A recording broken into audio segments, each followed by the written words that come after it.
Vou fazer um debriefing de um dos lançamentos que a gente tocou recentemente.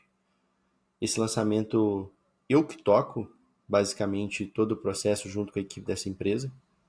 Agora a gente tem uma pessoa nova que vai tocar essa parte de marketing, de copy, enfim, mas esse lançamento eu toquei a parte de copy, toquei a parte de gerenciar o lançamento como um todo.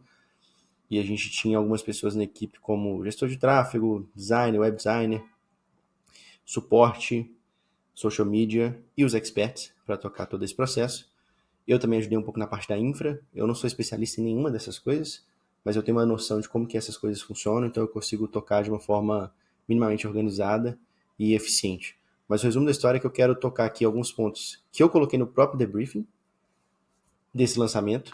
Eu vou passando ponto por ponto e vou colocando o que realmente eu estou percebendo, eu percebi na verdade, que foi muito interessante. Depois eu quero até entrar em algumas métricas. O resumo da história é que esse foi um lançamento que a gente investiu, se eu não me engano, eu vou até confirmar exatamente o valor investido. A gente investiu menos de R$ 6.000 e faturou quase 160. Não, minto. Faturou quase 170, ok? Então, de 6 mil para faturar 170. Então, investimos R$ 6.000 em anúncios para faturar quase R$ 170.000. Tá? O investimento no time foi baixo, mas vamos pontos por ponto. Primeira coisa é que a gente aplicou uma metodologia validada. Um dos erros que a gente cometeu nos lançamentos que a gente fez esse ano para essa mesma empresa, junto com essa mesma empresa, foi que a gente fez um Frankenstein. Assim, a gente pegou algumas partes de várias metodologias e fez um Frankenstein e a coisa não virou tão bem. Foi um lançamento lucrativo, mas foi bem pequenininho e foi muito esforço para pouco resultado. Mas esse foi talvez um dos principais erros que a gente cometeu. Dessa vez a gente fez um formato extremamente validado, foi um lançamento meteórico, super simples de ser feito. Fizemos só para público quente. E talvez esse tenha sido a coisa mais simples que a gente fez, que talvez tenha gerado um dos melhores resultados que a gente já teve. Vou pegar algo padronizado que funciona para um público quente que idolatra os experts. E esse é um outro segundo ponto muito importante. Esses experts são dois que a gente fez um lançamento junto. As pessoas que acompanham eles acompanham porque gostam muito do conteúdo, mas muitas que estão ali querem ser eles, querem ter a vida deles. E isso pesa muito no lançamento. É bizarro o tanto que a percepção que a audiência tem do expert, né, da pessoa que está ali lançando o curso, o infoproduto, muda com relação impacta, na verdade, no resultado final do lançamento. Uma segunda coisa que me chamou muita atenção foi que no primeiro lançamento que eu executei junto com essa empresa, a gente teve um custo por lead de quase 7, de um pouco mais de R$ 6, na verdade. E foi um lançamento semente, que é basicamente a gente chama a pessoa para uma live, que é gratuita no YouTube. E a gente teve um custo por lead de 6 e pouquinho, se eu não me engano foi 6,14.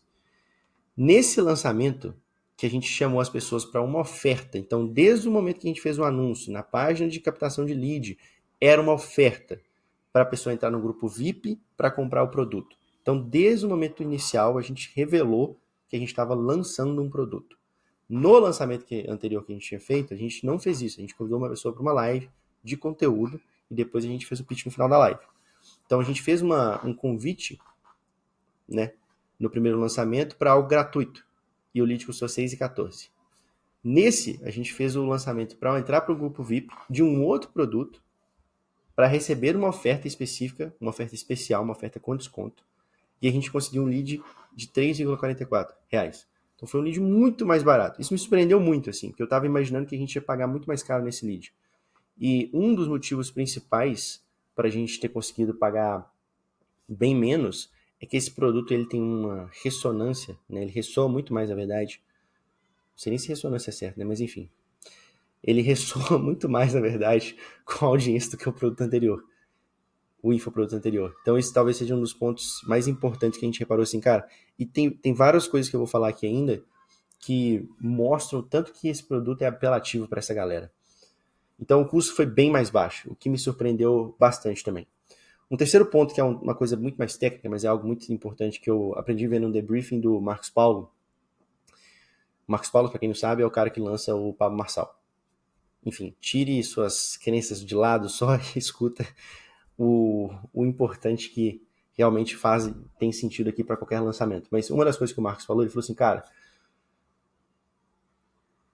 durante a fase de lembrete do evento, qualquer coisa do tipo que esteja acontecendo, ou que você vai fazer oferta, então você está lembrando a galera que se cadastrou da oferta ou do evento que vai acontecer, idealmente você vai manter uma frequência dos anúncios acima de 9. Então esse cara vai ser impactado muitas e muitas vezes, numa janela ali de 7 dias, né?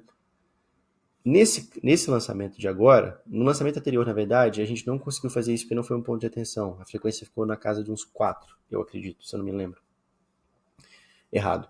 Mas nesse, a gente conseguiu manter a frequência acima de 9. A frequência foi 12.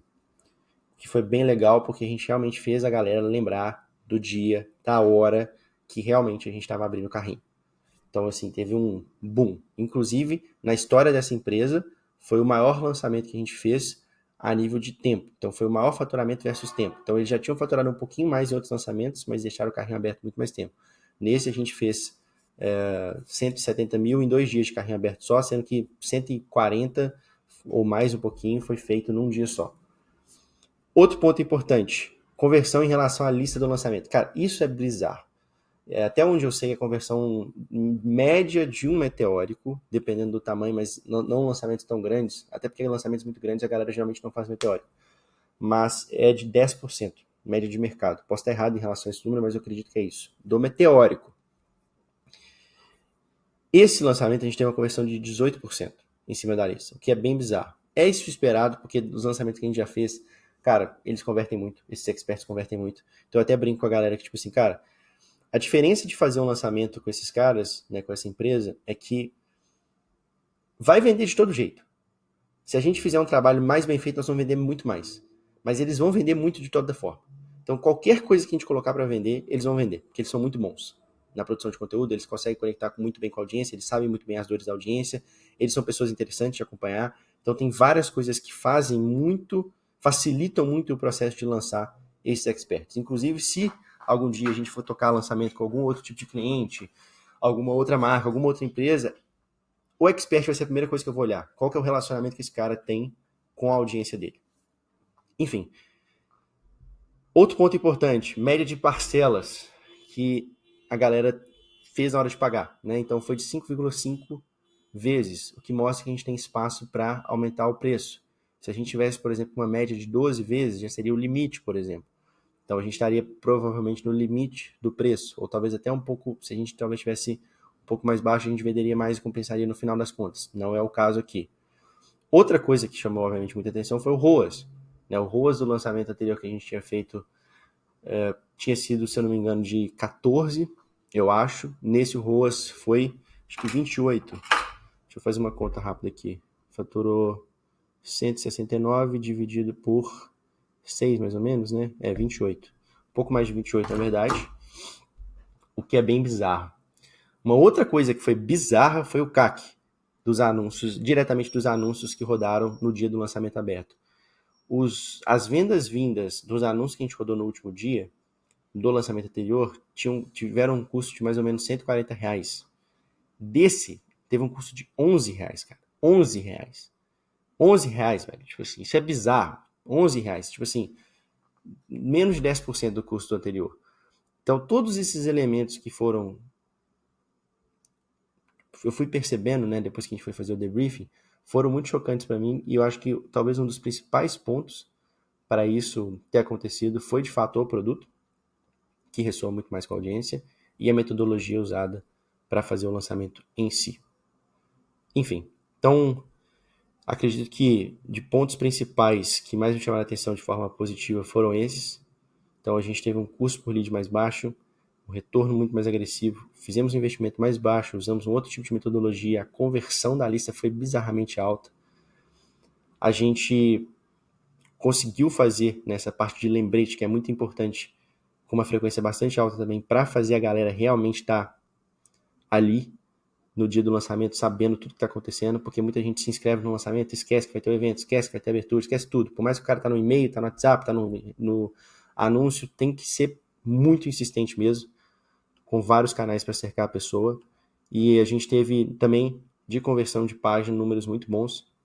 Não vou entrar no detalhe disso, mas o resumo da história é que foi um lançamento que teve um ticket médio de um pouco mais de 300 e poucos reais e foram quase 500 vendas, né? Isso quase que tudo em um dia só. A gente fez o lançamento, depois 2 semanas depois a gente fez um flash opening, mas a gente fez um flash opening bem sutilzinho, a gente não fez uma coisa bem estruturada como a gente tinha feito no anterior, porque a gente vai colocar o perpétuo para rodar, então não era tanto o objetivo forçar o máximo de vendas para deixar uma demanda ainda para começar o perpétuo.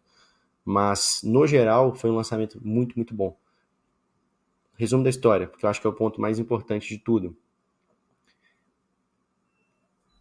Só faz sentido hoje, no ponto que a gente está como empresa, tocar lançamentos de pessoas que têm o aspecto de idolatria. E esse aspecto de idolatria eu aprendi vendo um workshop do Brian Tavis, que é um cara que lança uma porrada de expert aí bem grande, e esse é o ponto que ele mais bate na tecla. E quando eu pego o histórico de, sei lá, 4, 5 anos que eu já faço lançamento de infoproduto, isso realmente, quando eu olho para trás e vejo o que a gente lançou que deu muito certo, esse era um elemento presente em todo mundo.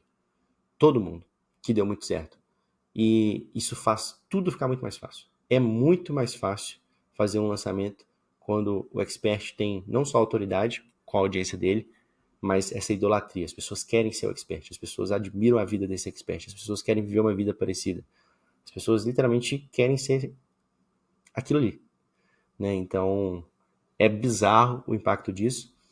E, obviamente, a gente conseguiu casar todo esse processo, com toda essa idolatria, na verdade, com os processos, com a copy, com o produto e assim por diante, com a metodologia, e a coisa virou muito forte. Enfim, é isso aí. Só bora.